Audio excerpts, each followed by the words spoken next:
अस्सलाम वालेकुम जी। मैं हूं लतीफ़ रहमानी और हमारा चल रहा था डिफरेंट अप्रोचेस को हम देख रहे थे। पिछली वीडियो में हमने देखा था साइको एनालिटिक अप्रोच या psycho dynamic approach. Basically personality का हमारा टॉपिक चल रहा है, उसके अंदर हम डिफरेंट अप्रोचेस को देख रहे हैं। ठीक है, वर्चुअल यूनिवर्सिटी का है ये BS का सिलेबस। तो शॉर्टली मैंने कहा चलो आपको इसके कॉन्सेप्ट्स थोड़े से क्लियर कर दिए जाएं। तो ये शॉर्ट से नोट्स बने हैं, बहुत डिटेल में नहीं बने हुए। तो आपके कॉन्सेप्ट्स थोड़े से ये है कि क्लियर हो जाएंगे और किसी टेस्ट की अगर आपने प्रिपरेशन करनी है वो भी प्रिपेयर हो जाएगी, एग्ज़ाम की प्रिपरेशन भी हो जाएगी। ठीक है, तो आज का जो हमारा पर्सपेक्टिव है या अप्रोच है वो है psycho analytic approach after fried. Fried के बाद जो अप्रोच है वो किस तरह की थी उसको देखेंगे। उसमें उसके अंदर हम देखेंगे the new Freudian.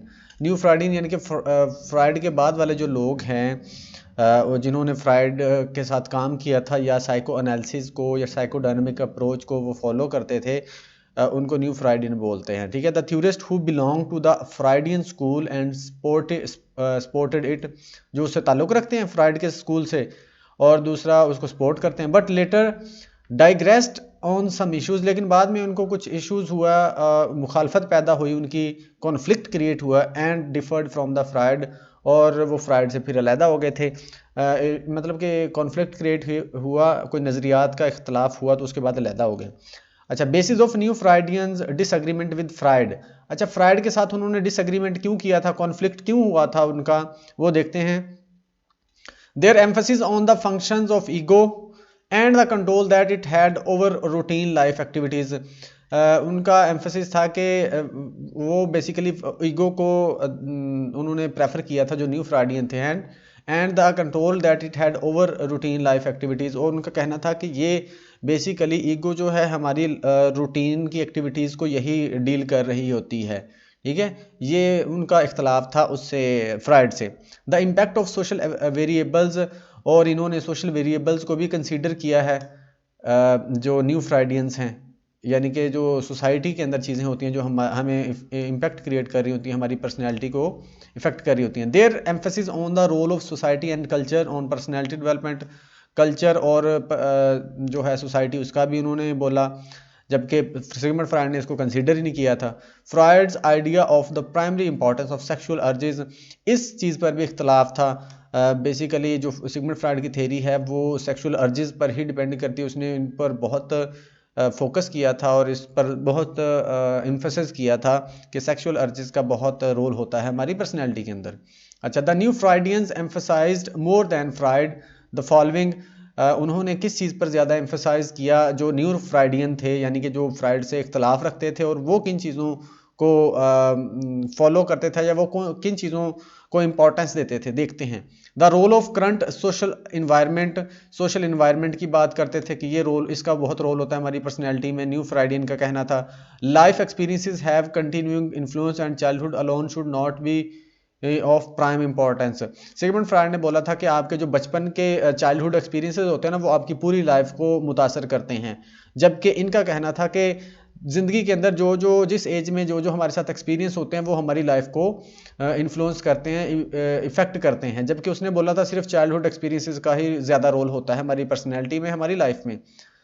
Sigmund Freud ने ये बोला था बचपन का, जबकि उन्होंने बोला था कि आपके जो ओवरऑल लाइफ में हो रहे होते हैं throughout the life experiences, वो सारे इंपॉर्टेंट होते हैं। थर्ड पॉइंट है the positive interpersonal relations of love and social motivation have a significant role. वो कहता है आपके जो रिलेशन होते हैं और सोशल मोटिवेशन होती है ये भी रोल प्ले करती है आपकी पर्सनैलिटी में। ठीक है, या आपके अपने बिहेवियर के लिए। ई good functioning is more significant rather than id. Sigmund Freud ने इड पर जोर दिया था, फोकस किया था ज़्यादा, जबकि जो न्यू फ्राइडियन है वो कहते हैं कि ईगो ज़्यादा सिग्निफिकेंट है, उसकी ज़्यादा इंपॉर्टेंस है। Development of self concept is important. New Freudian का कहना था सेल्फ कॉन्सेप्ट ज़्यादा इंपॉर्टेंट है। ठीक है, उसके बाद self esteem is important. Self esteem को भी इन्होंने इंपॉर्टेंट बोला था, जो न्यू फ्राइडियन थे इन चीज़ों पर वो फोकस करते थे, एम्फसाइज करते थे। अच्छा, उसके बाद एक हेडिंग है जो हमारे पास सिग्निफिकेंट न्यू फ्राइडियंस, वो यहाँ पर आ गई है थोड़ा सा, चूँकि ये उन्होंने बनाए हुए नोट्स तो ये थोड़ी सी गड़बड़ है। ये हेडिंग है कि अब जो कुछ न्यू फ्राइडियंस हैं उनके बारे में हम देखेंगे कौन कौन से हैं इंपॉर्टेंट जो न्यू फ्राइडियंस हैं। अच्छा, सबसे पहले हमारे पास है Carl Gustav Jung. Carl Gustav Jung है हमारे पास, the founder of the analytical school of psychology, analytical school of psychology के ये फाउंडर हैं। Jung was mystical in his understanding and description of personality. ये बेसिकली थोड़ा सा इंटेलेक्चुअल साइड पर पर्सनैलिटी को देखते थे। Intellectually he had a positive approach toward one's ability to control one's destiny. वो इसकी जो अप्रोच थी ना, इसकी जो अप्रोच थी वो पॉजिटिव थी। ये पॉजिटिव अप्रोच के साथ देखता था पर्सनैलिटी को, ठीक है। और कि वो कहता था कि जो पर्सनैलिटी के बेसिकली गोल होते हैं किसी भी शख्स के, उसको पॉजिटिव वे में अगर आप देखना शुरू कर दो पर्सनैलिटी को, तो वो उसमें हेल्प करेंगे गोल्स को अचीव करने में। अच्छा, उसके बाद यंग्स डिसएग्रीमेंट विद फ्राइड। इसका फ्राइड के साथ क्या इशू बना था, कॉन्फ्लिक्ट बना था। The understanding and description of genders का भी इशू बना था। सिगमंड फ्राइड किसी और तरह से देखता था मेल और फीमेल को, जबकि जो ये कार्ल जंग है ये किसी और तरह से देखता था। नेचर ऑफ अनकॉन्शियस पर भी इनकी थोड़ी सी कॉन्फ्लिक्ट थे कार्ल जंग के और सिगमंड फ्राइड के। Major goal of life according to Carl Jung, unification of all aspects of our personality. हमारे जो basically major life goal of life होता है ना हमारा, वो कहता है कि हमारे तमाम पर्सनैलिटी के जो एस्पेक्ट है उसको इकट्ठा करना होता है, यूनिफाई करना होता है, एक यूनिट बनाना होता है। अच्छा जी, मेन कॉन्सेप्ट्स इसके क्या हैं? Main concepts conscious and unconscious, introversion and extroversion. Introversion जो लोग होते हैं वो इनर डायरेक्टेड होते हैं, या आप इसको इस तरह भी कहते हैं वो सोशल नहीं होते, ठीक है। वो तन्हा रहना पसंद करते हैं और वो उनको अंदर से ही डायरेक्शन मिल रही होती है, मोटिवेशन मिल रही होती है। जबकि एक्सट्रोवर्जन होते हैं वो आउटर डायरेक्टेड होते हैं। ये बंदे सोशल होते हैं, ये अकेले नहीं रह सकते, इनको मोटिवेशन मिलती है सोसाइटी से, लोगों से मेल जोल से, लोगों में इंटरेक्ट करने से। उसके बाद लिबिडो है। लिबिडो क्या है? Energy for personal growth and development. Libido एक एनर्जी होती है जो हमारी पर्सनल ग्रोथ और डेवलपमेंट में अपना रोल प्ले कर रही होती है। Types of unconscious according to Carl Jung, personal unconscious होता है, कलेक्टिव अनकॉन्शियस होता है, ठीक है। ये कार्ल जंग के अकॉर्डिंग जो अनकॉन्शियस की टाइप्स है ना, दो होती हैं, एक पर्सनल अनकॉन्शियस और कलेक्टिव अनकॉन्शियस। पर्सनल अनकॉन्शियस क्या होता है? Similar to Freud's view. ये फ्राइड्स के फ्राइड्स जैसे अनकॉन्शियस फ्राइड ने बोला था वैसा ही होता है ये, ठीक है, सेम टू सेम होता है। जबकि कलेक्टिव अनकॉन्शियस क्या होता है? ये कार्ल जंग ने दिया था, ideas and influences beyond personal experience inherited from all generation of our ancestors and common to all humanity. ये हमारे कहता है पर्सनल एक्सपीरियंसेस से ऊपर की चीज़ें होती हैं, उनसे अलग चीज़ें होती हैं। ये वो वाली चीज़ें होती हैं जो हमें हमारी जनरेशन से मिली हैं, हमारे इंसेस्टर्स, हमारे आबाओ अजदाद से हमें मिली हैं। ये वो वाली चीज़ें कलेक्टिव अनकॉन्शियस के अंदर होते हैं। हमारे ना सिर्फ हमारे बल्कि हमारे जो आबाओ अजदाद के एक्सपीरियंसेस होते हैं, वो वाली चीज़ें जो यहाँ पर मौजूद होती हैं वो कलेक्टिव अनकॉन्शियस कहलाता है।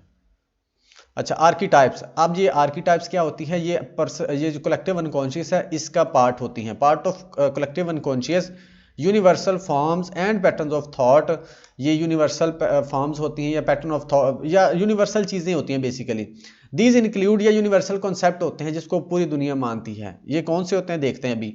These include themes that can be seen in myths, masculinity, femininity, good evil, opposites, उसके बाद मदरहुड। ये वाले थीम्स होते हैं, इसके अंदर ये वाली चीज़ें होती हैं, मैस्कुलिनिटी, फेमिनिटी, गुड इवल, यानी कि अच्छा बुरा, मर्द होना, औरत होना, ये सारी चीज़ें हैं ना। Archetypes are the universal representation of a particular person, object और एक्सपीरियंसेस। मिसाल के तौर पर आर्कीटाइप्स ऑफ मदर, गुड और इवल, ये आर्कीटाइप्स होती हैं। वो कहता है ये यूनिवर्सल रिप्रेजेंटेशन होते हैं किसी चीज़ की। अब मदर का कॉन्सेप्ट पूरी दुनिया में एक जैसा है, गुड का कॉन्सेप्ट एक जैसा है, इवल का कॉन्सेप्ट एक जैसा है, ठीक है। किसी को चीज़ को जो है यूनिवर्सली रिप्रेजेंट करे वो आर्कीटाइप कहलाती है,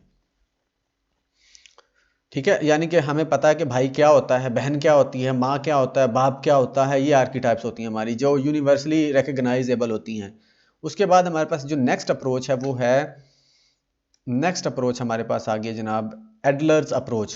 एडलर की अप्रोच है साइकोडायनामिक, जो एनालिटिकल साइकोलॉजी है या साइको एनालिटिकल साइकोलॉजी है या अप्रोच है वो हमने ऊपर देख लिया, कार्ल जंग ने दी थी। अब हम एडलर की अप्रोच देखते हैं।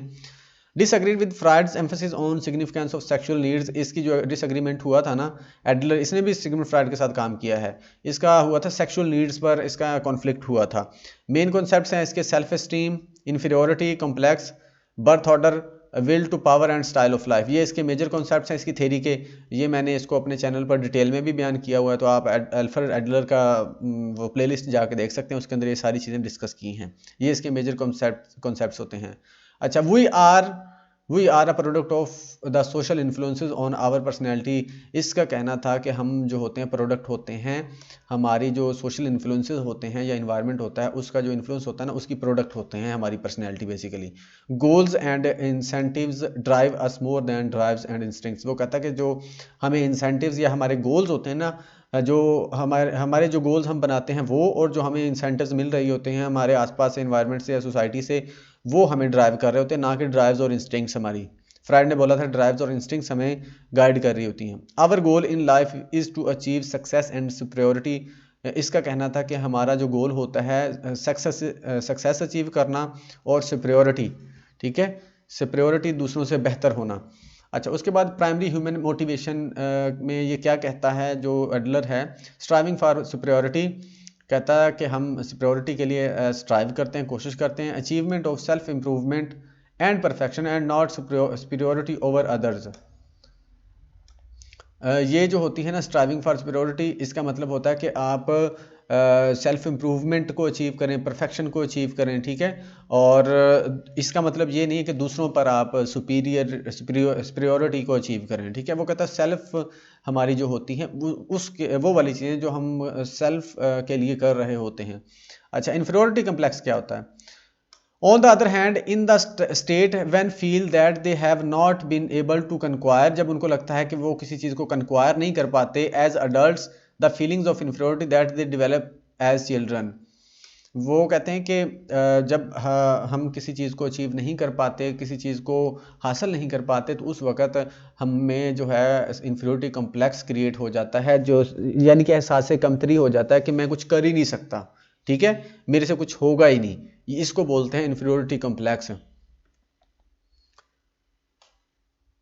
ये वो कहते हैं ये जो इन्फीरियोरिटी कम्प्लेक्स है ये उनको बचपन में ही मतलब डेवलप हुई होती है। अच्छा, उसके बाद inferiority complex, the feeling of being less able than others. ये बेसिकली इसका शॉर्ट सा कॉन्सेप्ट है, ऊपर हमने इसको देखा थोड़ा सा डिटेल में। ये शॉर्ट कॉन्सेप्ट है इसका इन्फीरियोरिटी कम्प्लेक्स का। The feeling of being less able than others, दूसरों के मुकाबले में कम काबिलियत वाला होना, ये इन्फीरियोरिटी कम्प्लेक्स कहलाता है। उसके बाद motivation forces of human life, motivating forces of human life, feeling end of inferiority and a desire to overcome it through striving for superiority. वो कहते हैं कि ये जो मोटिवेशन होती है ना हमारी लाइफ के लिए, वो एक होती है जो फीलिंग ऑफ इन्फीरियोरिटी है। ये फीलिंग ऑफ इन्फीरियोरिटी जब हम एहसास कमतरी का शिकार होते हैं ना या फील करते हैं, उस वक्त हम मोटिवेट होते हैं कि मैं यार तरक्की करूं, मैं खुद को इम्प्रूव करूं, बेहतर करूं। तो ये एक मोटिवेशन के तौर पर काम कर रही होती है फीलिंग ऑफ इन्फीरियोरिटी। उसके बाद people are primarily motivated to overcome inherent feelings of inferiority. जो हमारी इनहेरिटेड फीलिंग्स होती हैं इन्फीरियोरिटी की, एहसास कमतरी की, उनको ओवरकम करने के लिए हम स्ट्राइव कर रहे होते हैं। उसके बाद एक बहुत इंपॉर्टेंट कॉन्सेप्ट है birth order has effect on personality. Birth order का हमारी पर्सनैलिटी पर बहुत इंपैक्ट होता है, इसका मैंने डिटेल में बताया, आप चैनल पर जाके देख सकते हैं, मैं डिस्क्रिप्शन में इसका लिंक भी दे दूंगा। उसके बाद है सिबलिंग राइवलरी। इसमें जो बच्चे हैं एक दूसरे से जेलस होना शुरू कर देते हैं, खासतौर पर पहला बच्चा दूसरे बच्चे से जेलस होना शुरू कर देता है। अच्छा, कैरन हॉर्नी, और इसके अलावा जेलस भी होता है और दूसरा इनका मुकाबला भी होने लग जाता है। उसके बाद नेक्स्ट जो हमारे पास थ्योरी है या अप्रोच है वो है कैरन हॉर्नी की अप्रोच। कैरन हॉर्नी की अप्रोच है she agreed with fried on the levels of unconscious anxiety and depression. ये तीन चीज़ों पर अग्री करती थी फ्राइड के साथ। She emphasized childhood experiences, social interaction and personal growth. ये इसने जोर दिया था एक्सपीरियंसेस, यानी कि इसने बोला था कि ये चीज़ें भी इंपॉर्टेंट है, यानी कि उसके childhood experiences, social interaction and personal growth, ये चीज़ें भी इंपॉर्टेंट होती हैं पर्सनैलिटी डेवलपमेंट में। अच्छा, उसके बाद डिसएग्रीमेंट विद फ्राइड। फ्राइड के साथ कहाँ डिसएग्री करती थी? Differed from the Freud on primary impulses. Impulses are not the main motivating force. इसका कहना था कि ये इम्पल्सेस प्राइमरी हमारा सोर्स नहीं होते मोटिवेशन के, यानी कि ये मेन नहीं होती हमारी मोटिवेशन के लिए। कैरन हॉर्नी का कहना था। Disagreed on Freudian position regarding the biological basis of differences between the male and female.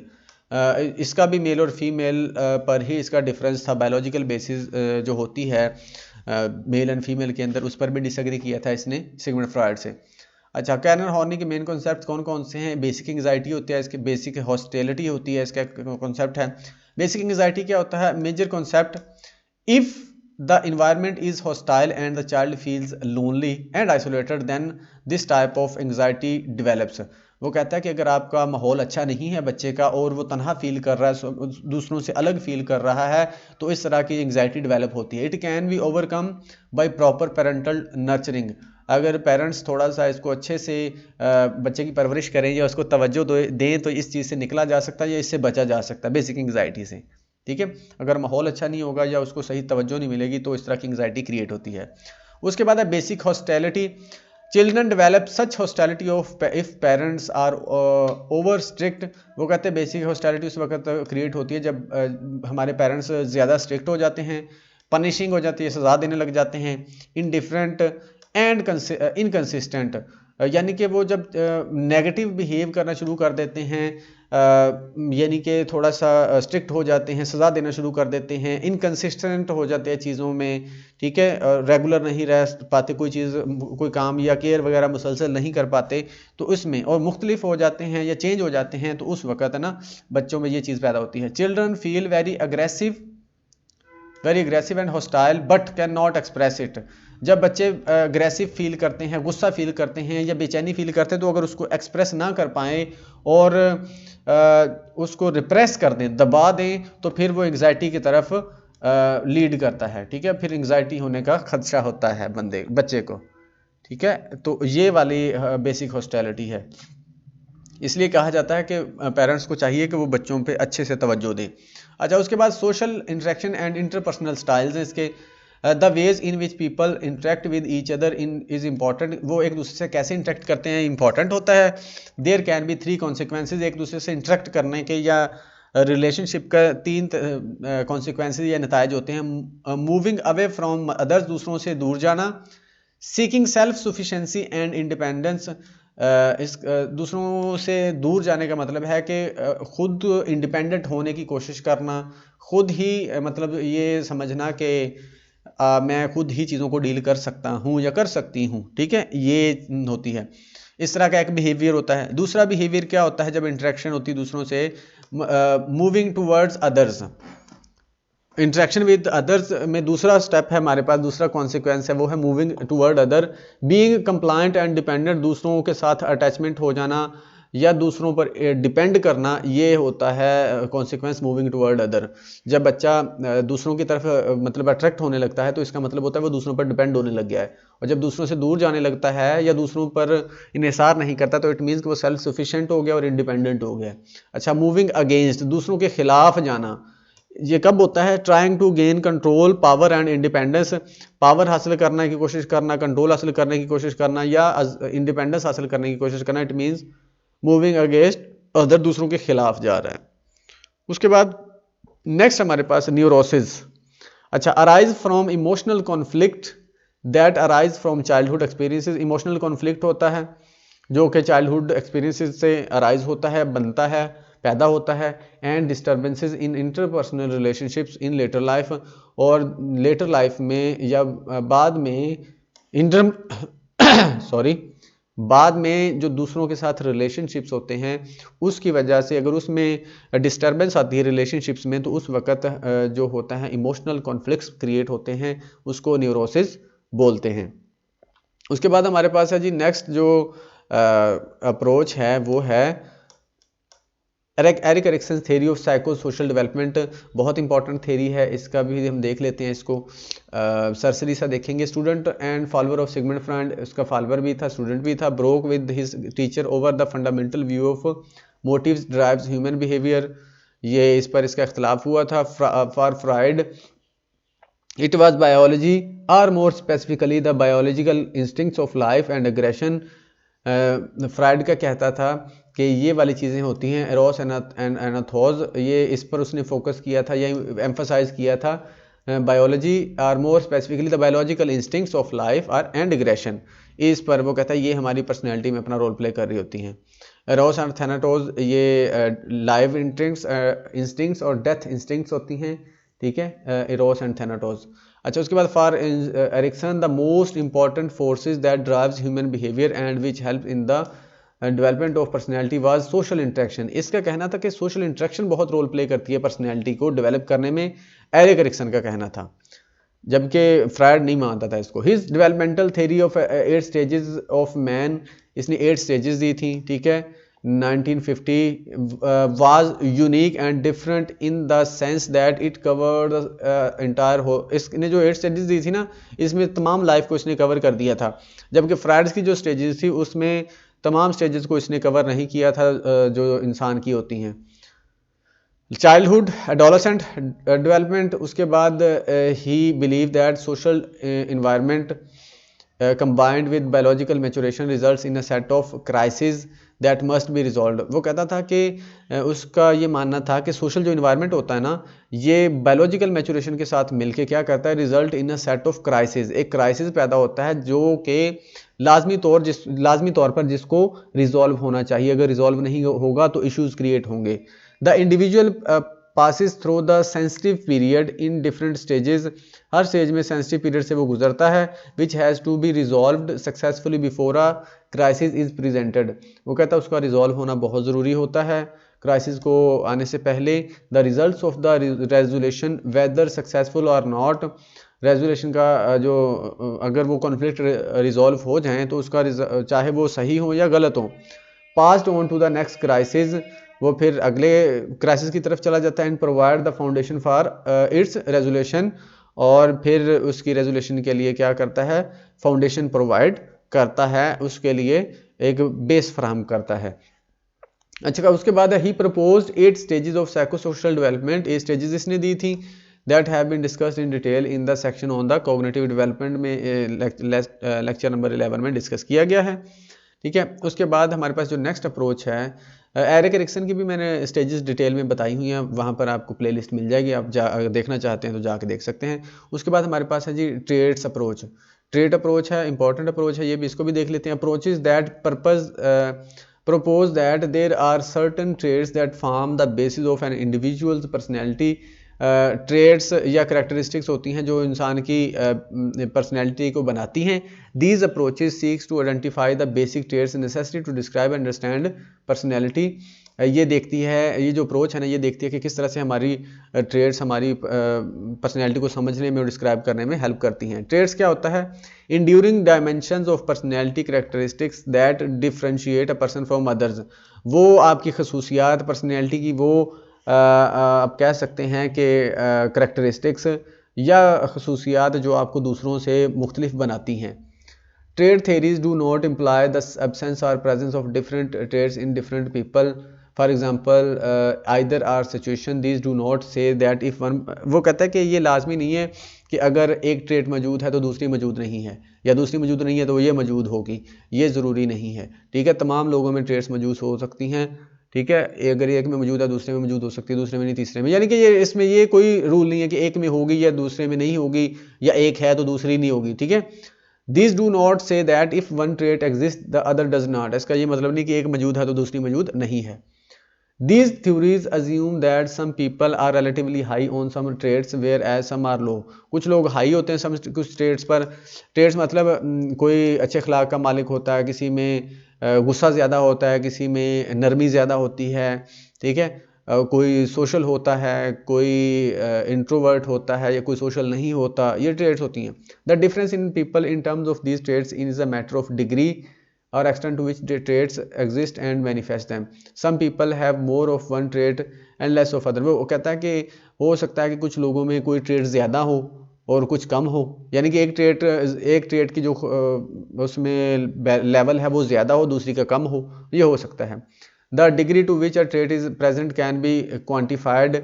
वो कहता है कि ये हो सकता है कि क्वांटिफाई किया जा सकता है, या डिफरेंस हो सकता है किसी में। मिसाल के तौर पर अगर डिप्रेशन है तो हो सकता है कि कुछ लोगों में ये ज़्यादा हो डिप्रेशन के, कुछ में कम हो, ठीक है। Similarly friendliness, some are more friendly some less. मिसाल के तौर पर ये फ्रेंडलीनेस होना, ये फ्रेंडली होना भी एक ट्रेट है ना, तो वो कहते हैं कुछ लोग ज़्यादा फ्रेंडली होते हैं, कुछ लोग कम फ्रेंडली होते हैं, तो ये डिफ़र करती रहती हैं चीज़ें। ये की बात चल रही है ऊपर से नीचे तक। अच्छा, the point to remember is that all traits में exist in all but these vary in the degree of impact. तमाम ट्रेट्स सब में हो सकती हैं, लेकिन वो कहता है कि उसका जो डिग्री है ना, यानी कि कम या ज़्यादा हो सकती है। लाजमी नहीं कि तमाम ट्रेड्स एक ही डिग्री की मौजूद होंगी, कोई कम होंगी, कोई बहुत कम होंगी, कोई बहुत ज़्यादा होंगी। ठीक है, कोई फ्रेंडली होगा, कोई गुस्से वाला होगा, कोई सोशल होगा, ठीक है, कोई आइसोलेट होगा, इस तरह की ट्रेड्स हो सकती हैं। उसके बाद हमारे पास है जी नेक्स्ट अप्रोच जो है जो नेक्स्ट थेरी है एल्पर्ट्स ट्रेड थेरी। एल्पर्ट ने जो ट्रेड थेरी दी थी उसको हम देख लेते हैं। अच्छा जी, after skimming and unabridged dictionary, Gordon Allport identified 18,000 separate terms that could be used to describe personality. इसने 18,000 वर्ड ऐसी निकाली थी, टर्म्स ऐसी निकाली थी जो पर्सनैलिटी को बयान करती थी, ट्रेड्स बताई थी इसने। ठीक है, after eliminating synonyms he came up with the list of 4500। कुछ सिनोनिम्स को निकाल के तो इसके पास 4500 बच गई थी, टर्म्स बच गए थे या वर्ड्स बच गए थे जो पर्सनैलिटी को डिस्क्राइब करते थे या ट्रेड्स डिस्क्राइब करती थी। But the important question was that what were the most basic traits. लेकिन क्वेश्चन ये था कि मोस्ट बेसिक ट्रेड्स कौन सी होती हैं। तो मोस्ट बेसिक जो ट्रेड्स हैं, इसकी जो कैटेगरी इसने चेंज कर दी थी, 3 कैटेगरीज में इसने ट्रेड्स को डिवाइड किया था। 3 ट्रेड्स हैं, cardinal traits, central traits, secondary traits. देखते हैं जी कार्डिनल ट्रेड्स क्या था। Single personality trait directing most of the person's behaviour and activities. इंसान की वो ट्रेट या वो खासियत या वो खामी जो उसकी पर्सनैलिटी की पहचान होती है। मिसाल के तौर पर अफेक्शन, अफिलिएशन, काइंडनेस या ग्रीड। कोई बंदा लालची होगा तो बहुत लालची होगा, कोई बंदा काइंड होगा तो बहुत ज़्यादा काइंड होगा। ठीक है, इसी तरह से कोई बंदा अफेक्शनेट होगा तो बहुत ज़्यादा अफेक्शनेट होगा। मिसाल के तौर पर अब्दुस्तार हीदी है, नेल्सन मंडेला है, इसके साथ साथ मदर टेरेसा है। ठीक है, अब मदर टेरेसा क्या है, वो एक सोशल वर्कर थी। ठीक है, सोशल वर्क बहुत करती थी वो। इसी तरह अब्दुस्तार हीदी वो बहुत, उनका एक पहचान ही सोशल वर्क था। तो इस तरह से वो ट्रेड्स जो आपकी पहचान हो जाती हैं और उसी तरह का बिहेवियर शो करना शुरू कर देते हो, एक्टिविटीज़ भी उसी तरह की करनी शुरू कर देते हो। द पर्सन होर life are behaviour is influenced by this trait. वो कहता है इंसान की जो लाइफ है वो इस इन्फ्लुएंस होती है। Person who serve the poor and weak all his life में have a very high degree of kindness and nurturance. वो कहता है वो शख्स जिसने हमेशा दूसरों का भला चाहा है, गरीबों को सर्व किया है, गरीबों की मदद की है और वीक रहा है, तो उसमें कहता जो हाई डिग्री होगी, उसमें जो ट्रेट होगी वो काइंडनेस की होगी और नर्चरेंस की। ठीक है, ये 2 डिग्रीज उसके अंदर होंगी, आपको नजर आएंगी। और or a person who likes to hoard things, people and wealth may be ruled by a high degree of greed perhaps inferiority. और वो शख्स जो चीज़ों मतलब कि जो चीज़ों को अपनी मलकियत समझता है, लोगों को अपनी मलकियत समझता है, दौलत को अपनी हासिल करने की उसमें है, तो वो कहता है कि उसमें वो लालची होगा या फिर वो एहसास कमतरी का शिकार होगा।